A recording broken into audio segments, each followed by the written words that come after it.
بابا سے بلند نعرہ صلوات،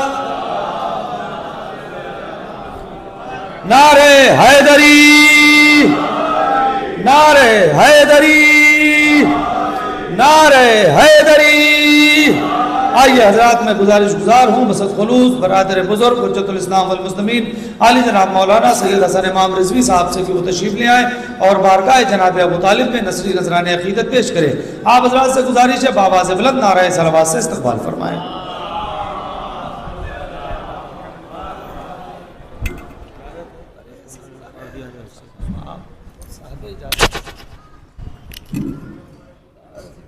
تھوڑا سا پیچھے کر دیے،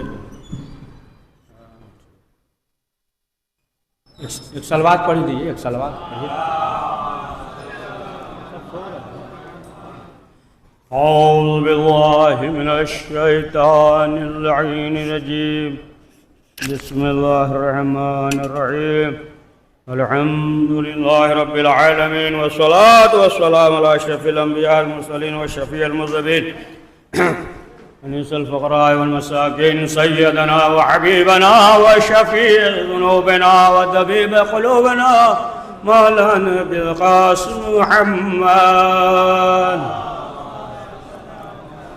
ثم الصلاة والسلام على آله الطيبين الطاهرين المعصومين، ولعنة الله على أعدائهم أجمعين من يومنا هذا إلى يوم الدين. أما بعد، فقد قال رسول الله صلى الله عليه وآله وسلم: يا علي حبك الإيمان. صلوات پڑھیں محمد وآل محمد۔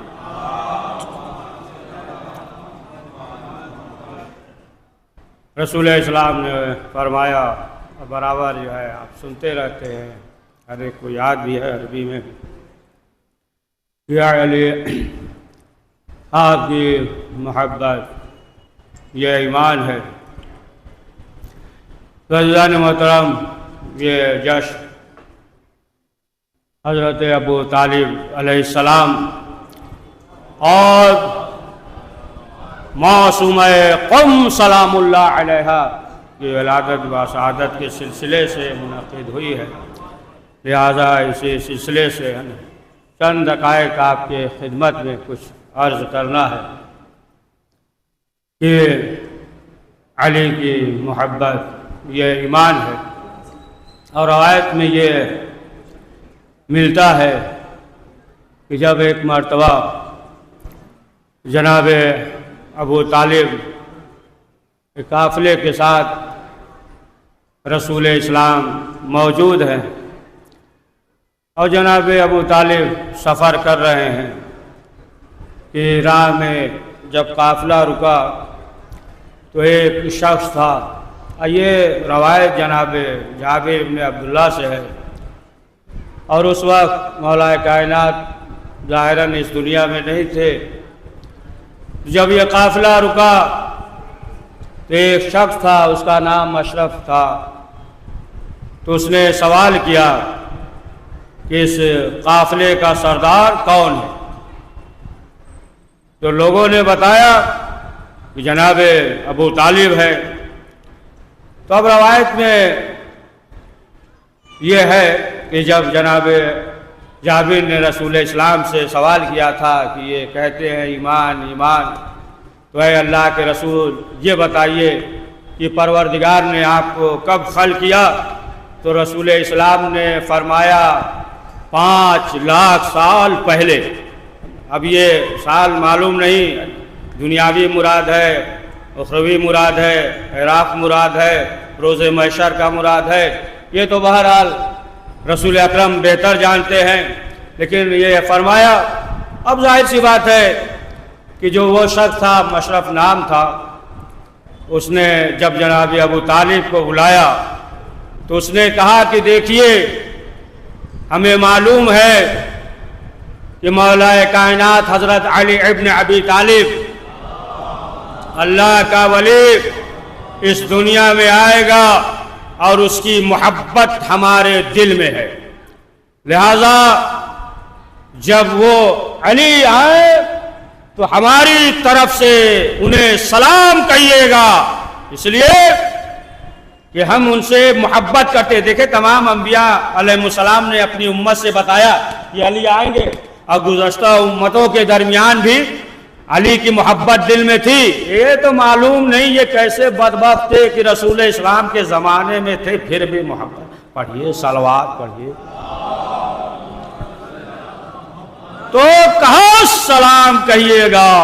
تو اب جو ہے جناب ابو طالب نے سوال کیا کہ تمہیں کیسے معلوم؟ کہا ہمیں علم ہے، ہم جو بھی دعا کرتے ہیں ہماری دعا قبول ہو جاتی ہے. تو جناب ابو طالب نے کہا کہ ایسی بات ہے تو ہمیں اور یقین ہو جائے، دعا کرو کہ جنت سے پھل آ جائے. تو اب اس شخص نے اپنے ہاتھوں کو بلند کیا، جیسے ہی دعا کی جنت سے پھل آ گیا. انگور سیب آ گیا. اب جب جنت سے پھل آیا تو اب جو ہے وہ شخص بھی کھایا اور جناب ابو طالب بھی کھائے. تو عزیزان محترم یہ بتائیے کہ جنت کا پھل جو ہے کھانا مومن کھاتا ہے یا کافر کھاتا ہے؟ پڑھیے صلوات محمد والے محمد. تو کہا رسول اسلام نے کہ علی کی محبت ایمان ہے. تو باپ جو ہے بیٹے سے محبت کرتا ہے. جناب ابو طالب علی سے محبت کرتے تھے یا نہیں؟ تو کہا کہ اے علی آپ کی محبت ایمان ہے. تو جس کے دل میں محبت ہے تو ظاہر سی بات ہے کہ وہ مومن ہے، اور جو مومن ہوگا وہ جنت میں جائے گا. ایک شخص نے جب سوال کیا کہ اے اللہ کے رسول، اصحاب موجود ہے، رسول اسلام بھی موجود ہے، اے اللہ کے رسول یہ بتائیے کہ حبل اللہ کسے کہتے ہیں؟ جب یہ سوال کیا ہے نہیں حبل اللہ کی رسی ہے، تو کوئی ایسی رسی تو نہیں ہے کہ آسمان سے لٹک رہی ہے، کسے کہتے ہیں؟ تو رسول اسلام نے مولا علی کی طرف اشارہ کیا کہ یہ جو ہے حبل اللہ ہے. اب جیسے ہی اس نے یہ سنا تو اس نے کہا کہ اے اللہ کے رسول، ہم مر جائیں گے لیکن علی کا دامن نہیں چھوڑیں گے. تو رسول اسلام نے فرمایا کہ یہ شخص جو ہے جنتی ہے، اس کی دعا قبول ہوگی. جیسے ہی مسجد سے باہر نکلا ایک شخص دوڑتا ہوا اس کے پاس آیا، اور آنے کے بعد اس نے یہ کہا کہ آپ ہمارے لیے دعا کیجئے کہ ہمیں جنت مل جائے، جنت میں جانا نصیب ہو. تو اس نے سوال کیا کہ یہ بتاؤ کہ کہاں سے آ رہے ہو؟ گھر سے آ رہے ہو یا بازار سے آ رہے ہو یا کہیں اور سے آ رہے ہو؟ اس نے کہا کہ ہم مسجد سے آ رہے ہیں. کہا مسجد سے آ رہے ہو تو علی موجود تھے یا نہیں؟ کہا کہ علی تو وہاں موجود ہیں. کہا کہ اب جو ہے ہمیں تمہارے اوپر حیرت ہے، تمہارے عقل پہ بھی افسوس ہے کہ جسے جنت ملی ہے اس سے جنت مانگ رہے ہو جو جنت بانٹ رہا ہے. پڑھیے صلوات پڑھیے. تو یہ جو ہے بتایا کہ دیکھو جس کے دل میں محبت ہے وہ کامیاب ہے. تو عزیزان محترم جناب ابو طالب نے جو کفالت کی ہر وقت سائے کی طرح ہے، اور جب کفار و مشرکین اذیت پہنچانا چاہتے ہیں تو جناب ابو طالب آگے آ جاتے. اس قدر جو ہے بھتیجے سے محبت کرتے تھے جناب ابو طالب. یہاں تک آپ دیکھیں روایت میں یہ ملتا ہے کہ جب جناب ابو طالب سفر پہ جا رہے تھے رسول اسلام نے کہا جناب ابو طالب سے کہ آپ تنہا جائیں گے؟ کہا کہ ہم تو سفر پہ تجارت کے سفر پہ جا رہے ہیں. تو رسول اسلام کی آنکھوں سے آنسو جاری ہوئے اور جناب ابو طالب نے سینے سے لگا لیا. دیکھیں ایک تاریخ میں آپ دیکھیں کہ یہ جو ہے چچا اور بھتیجے کی کس قدر محبت کرتے تھے کہ سینے سے لگایا اور لگانے کے بعد گریہ کرنے لگے. یا پھر جو ہے چچا اور بھتیجے امام حسین علیہ السلام اور جناب قاسم علیہ السلام سینے سے لگایا اور لگانے کے بعد جو ہے گریہ کرنے لگے، اور اس طریقے سے حفاظت کر رہے ہیں جناب ابو طالب. کہ رسول اسلام کے بستر پہ علی کو سلا دیتے ہیں. سلمہ رسول اسلام ہے، پھر اس کے بعد جو ہے اسی بستر پہ علی کو سلا رہے ہیں. یہ نہیں، اور بھی تو بیٹے تھے، جناب عقیل بھی تھے، جعفر اور بھی بیٹے تھے، لیکن جو ہے یہ نہیں ہے کہ رسول اسلام کے بستر پہ جناب عقیل کو سلا دے رہے ہیں، دوسرے بیٹوں کو سلا رہے ہیں. نہیں، علی کو رسول کے بستر پہ سلا دیتے ہیں. یعنی بتایا کہ دیکھو معصوم کی جگہ پہ معصومی ہوتا ہے. پڑھیے ایک صلوات ہو تو بہت ہلکی صلوات. تھکے ہیں کیا؟ زیادہ نہیں پڑھیں گے، 5-10 منٹ پڑھیے صلوات ہے. تو کس طریقے سے حفاظت کر رہے ہیں. اب لوگ اب یہ کہہ رہے ہیں کہ حاضر اللہ جناب ابو طالب مومن نہیں تھے. جناب ابو طالب کے ساتھ ایمان جوڑتا ہے، کتنا مزہ آتا ہے ایمان کے ساتھ. یہ بات لیکن صاحب چشتی نے بھی وہ بھی لکھا ہے، جب ان سے سوال کیا گیا تو انہوں نے بھی کہا کہ جو رسول اسلام کو پال دے اور پھر اس کے بعد بھی جو ہے اگر یہ ہو کہ کلمہ پڑھنے کی ضرورت ہو تو ایسے ایمان پہ بھی لعنت، ایسے ماننے والوں پہ بھی لعنت ہے. اور پھر اس کے بعد جو ہے ذکر کیا کہ ایک شخص، ایک یہودی تھا، پیغمبر اکرم کی خدمت میں حاضر ہوا، ایک ریشمی چادر لے کے آیا، حاضر ہوا چادر لے کر، کہا کہ آپ جو ہے اسے قبول کر لیجئے، یہ ہدیہ ہے، یہ تحفہ ہے، اسے قبول کر لیجئے. ہم جو ہے جناب موسیٰ کے ماننے والے ہیں. رسول اسلام نے کہا کہ ہم اسے قبول کر لیں گے، تم کلمہ پڑھ لو. اس نے کہا کہ ہم کلمہ تو نہیں پڑھیں گے. تو رسول اسلام نے فرمایا کہ پھر جو ہے ہم غیر کا ہدیہ قبول نہیں کریں گے.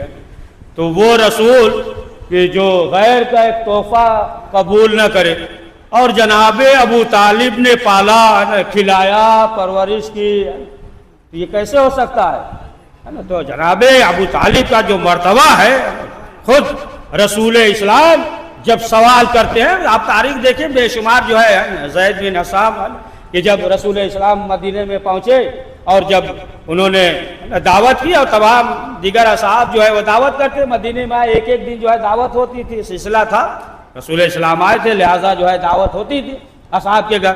تو یہ جناب زید بھی، انہوں نے بھی دعوت کی. انہوں نے جب دعوت کی تو ایک گوشت بند جو ہے ذبح کیا، بکرا ذبح کیا. ذبح کرنے کے بعد جو ہے اسے آمادہ کیا انگارے پہ یا جس پہ بھی بہترین جو ہے گوشت بن رہا ہے، آمادہ کر دیا. رسول اسلام آ گئے، مولا کائنات بھی ساتھ میں تھے، اصحاب بھی ساتھ میں تھے. دسترخوان جو ہے لگ گیا اور اس پہ جو ہے گوشت ہے، دعوت ہے. اب بیٹھے ہوئے رسول اسلام نے بلایا زید کو، اور بلانے کے بعد یہ سوال کیا کہ یہ بتاؤ کہ اس جانور کو کس نے ذبح کیا؟ تو انہوں نے کہا، دیکھیے یہ سب نہیں سوال کیا کہ کہاں سے لائے، کیسے لائے، کہاں بنائے، کیسے بنائے، نہیں، صرف جو ہے یہ سوال کیا کہ اس جانور کو کس نے ذبح کیا؟ تو انہوں نے کہا کہ اے اللہ کے رسول، تھوڑا سا دل ہمارا نرم ہے، جانور وغیرہ ذبح نہیں کر پاتے ہیں. تو کہا کہ اچھا یہ بتاؤ کہ پھر جو ہے دل نرم ہے تو کس نے ذبح کیا؟ کہا اے اللہ کے رسول، ہمارا ہمسایہ پڑوسی. اچھا پڑوسی نے ذبح کیا؟ آپ پڑوسی پڑھیے صلوات.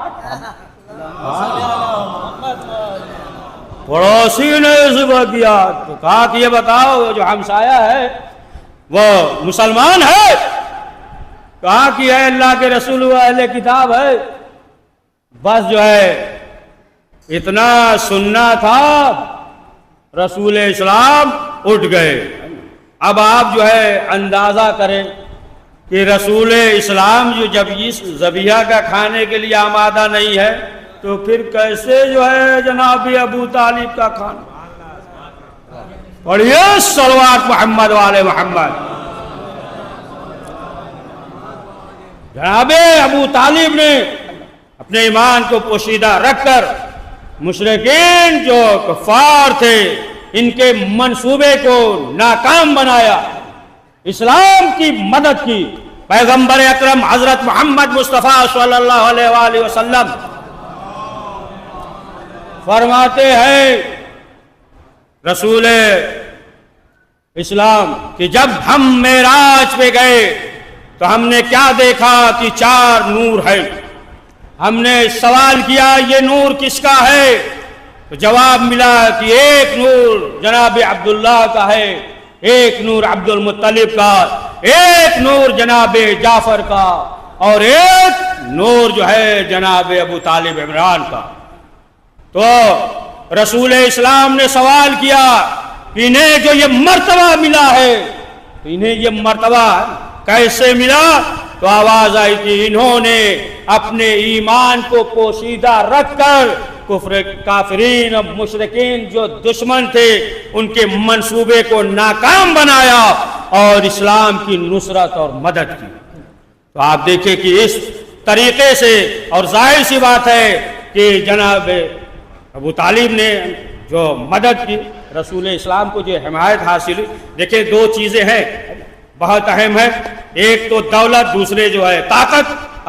اگر دولت بھی ہو، دولت ہے اور طاقت ہے تو پھر انسان کامیاب ہو جاتا ہے. ارد گرد جو ہے اگر اس کے افراد ہیں تو پھر وہ جو ہے کامیاب ہو جاتا ہے نا. ابھی الیکشن ہے نا، جس کا زیادہ ووٹ ملے وہ جیت جائے گا، جس کے زیادہ افراد ہوں گے، نہیں تو پھر جو ہے وہ ہار جائے گا. تو اب آپ دیکھیں 2 چیزیں ہیں، 2 طاقتیں ہیں، اور دونوں طاقت ہے نا پروردگار نے دیا. ایک جناب خدیجہ کی دولت، صلوات پڑھے محمد والے محمد، اور طاقت جناب ابو طالب علیہ السلام کہ جس کی وجہ سے آپ دیکھیں کہ رسول اسلام اپنے مشن میں کامیاب رہے. اور دیکھیں باپ جو ہوتا ہے چاہتا ہے کہ بیٹا بھی اس کا ویسا ہی ہو. اگر باپ شاعر ہے تو چاہتا ہے کہ بیٹا بھی شاعر ہو. باپ عالم ہے تو چاہتا ہے کہ بیٹا بھی عالم ہو.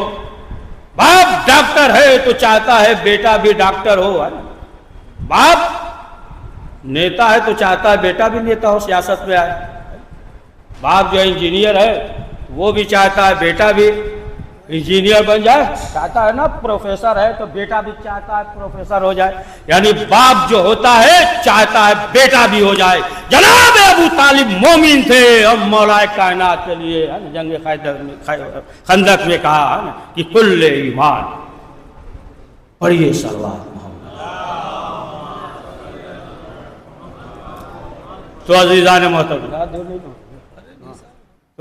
محترم یہ جناب ابو طالب ہے. اور دوسری مناسبت جو ہے شہزادی معصومہ قم سلام اللہ علیہا، امام جواد علیہ السلام نے فرمایا من زار قبر عمتی فلہ بقم جنہ. جس نے بھی میری پھوپھی کی زیارت کی اس کے لیے کیا ہے؟ جنت ہے، جنت میں جائے گا. انعام جنت ہے. قم کی زمین قم جو ہے ظاہر سی بات ہے اس کی عظمت ہے. آدم بن عیسیٰ دفن ہوئے، شیخ صدوق علیہ الرحمہ کے والد ابن باویہ کی قبر ہے نا. دیگر جو ہے اور علماء فقہا انبیاءوں کی جو ہے وہاں پہ قبریں ہیں شہر قم. اور شہر قم کے لیے خود جو ہے روایت میں یہ ہے کہ جنت کے 8 دروازے ہیں، 3 دروازے جو ہے قم کی طرف کھلیں گے. اور اس شہر قم کے لیے چھٹے امام جعفر صادق علیہ السلام سے روایت ہے کہ جب ایک شخص شہر سے گیا اور جانے کے بعد جب اس نے سوال کیا، کہا کہ اے اللہ کے رسول ہم شہر سے آ رہے ہیں، تو چھٹے امام نے فرمایا، چھٹے امام سے کہا کتنے مبارک ہیں وہ شہر قم والے، ہمارے بھائی قمی بھائی کتنے خوش نصیب ہیں.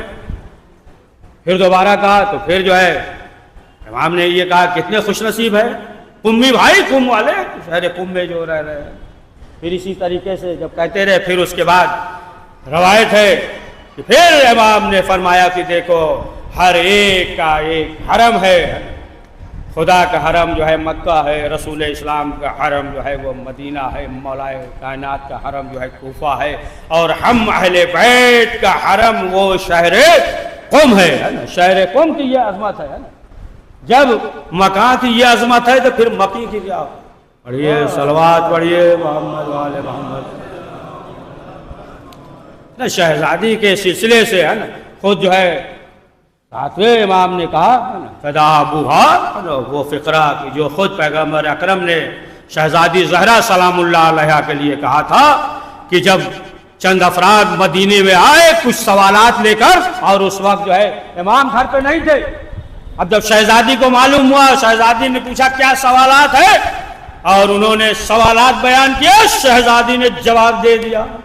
جب جواب دے دیا اب لے کر جانے لگے، جب جانے لگے تو راستے میں امام سے ملاقات ہو گئی، انہوں نے امام کی زیارت کی، کہا مولا ہم آپ کے گھر پہ گئے تھے، چند سوالات تھے اور جواب مل گئے۔ امام نے کہا لاؤ دیکھیں جوابات۔ اب جب امام نے دیکھا، یعنی شہزادی معصومہ قم نے جواب دیا تھا، امام نے دیکھا، جیسے ہی امام نے دیکھا کہا فدا ابوہا، تیرا باپ تجھ پہ قربان ہو جائے، 3 مرتبہ کہا۔ آپ دیکھ لیں علمی یہ مقام ہے، یہ جو ہے معصومہ قوم ہے، ان کی اگر زیارت کرے گا تو پھر اس کے لیے جنت ہے۔ آج بھی آپ دیکھیں کہ شہر قوم میں جو ہے نا اہل بیت کے جو چاہنے والے ہیں، عاشقان اہل بیت ہیں، آج بھی اس در سے ہے نا علمی استفادہ کر رہے ہیں، اور ہمیشہ جو ہے یہ شیعان حیدر کرار کا گڑھا، ہمیشہ جو ہے شیعان حیدر کرار وہاں پہ موجود تھے۔ ملتا ہے تاریخ میں، قاضی نور اللہ ششتری انہوں نے لکھا ہے کہ جب اس دور میں جب حاکم تھا تو اسے غیر اس سے تھا، سمجھ گئے نا، تو اسے جب یہ معلوم ہوا کہ یہاں جو ہے سب علی کے چاہنے والے ہیں اور جو دوسرے افراد ہیں ان کے نام پہ یہ نام رکھتے ہی نہیں، لوگوں نے کہا کہ اور جو ہے علی کے مقابلے میں ان کا نام جو ہے اپنے بچوں کا نہیں رکھتے۔ اسے معلوم ہوا تو چند افراد کو بلایا، شیعوں کو بلایا، اور بلانے کے بعد کہا کہ ہم نے یہ سنا ہے کہ تم جو ہے ہمارے بزرگوں کے نام پہ نام نہیں رکھتے۔ کہا کہ نہیں ایسی بات تو نہیں ہے۔ کہا ٹھیک ہے پھر اس نام کا لے کر آؤ۔ کہا 2-3 دن موقع دے دیجئے، ہے نا، ہم لے کر آتے ہیں۔ اب گئے اور جانے کے بعد جو ہے تلاش کیا، ہے نا، ہر ایک کے دروازے کو کھٹکھٹایا، اس نام کا کوئی ملا ہی نہیں، بہت پریشان ہوئے۔ تو اتفاق سے ایک مسافر آیا تھا 2-4 دن پہلے یا 1-2 مہینہ پہلے، آ گیا ہوگا بیچارہ، آ گیا، مسافر تھا، گھر وغیرہ بھی نہیں، پرانا پھٹا لباس، نہ چپل، نہ منہ دھلے ہوئے، نہ بال بھی اسی طریقے سے۔ اس سے پوچھو کہ تمہارا نام کیا ہے، تو اس نے بتایا کہ ہمارا نام ہے نا یہ ہے فلاں ہے۔ کہا کہ چلو ہمارے ساتھ۔ اب جو ہے لے کر پہنچے اس حاکم کے پاس، وہ بھی موجود۔ اب جب لے کر پہنچے تو اس کہا جناب سرکار یہ شخص مل گیا۔ جب دیکھا ہے نا پھٹا پرانا لباس، ہے نا، بال لول بھی صحیح نہیں ہے، منہ گندا دھلے نہیں تھا، منہ ہے نا سب گندا۔ کہا کہ تمہیں اور کوئی نہیں ملا؟ کہا اس نام کا اس سے بہتر مل ہی نہیں سکتا ہے نا، یہاں کی آب و ہوا ایسی ہے نا کہ صحت مند اور تندرست نہیں ہو سکتا ہے نا، یہی غنیمت کچھ ہم اپنی طرف سے جوڑ رہے ہیں نا، یہی جو ہے نا غنیمت سمجھیے۔ تو بہرحال کی یہ شہر قوم کا جو ہے امتیاز رہا ہے کہ ہمیشہ جو ہے اور ہر دور میں وہاں پہ جو ہے شیعان حیدر کرار رہے ہیں، اور یہاں تک کی روایت میں ہے کہ وقت ظہور امام زمانہ علیہ السلام میں قیام کریں گے اور نصرت اور مدد کریں گے۔ پروردگار کی بارگاہ میں یہ دعا ہے کہ پروردگار ہم سب کو محمد اور آل محمد کی شفاعت نصیب فرما۔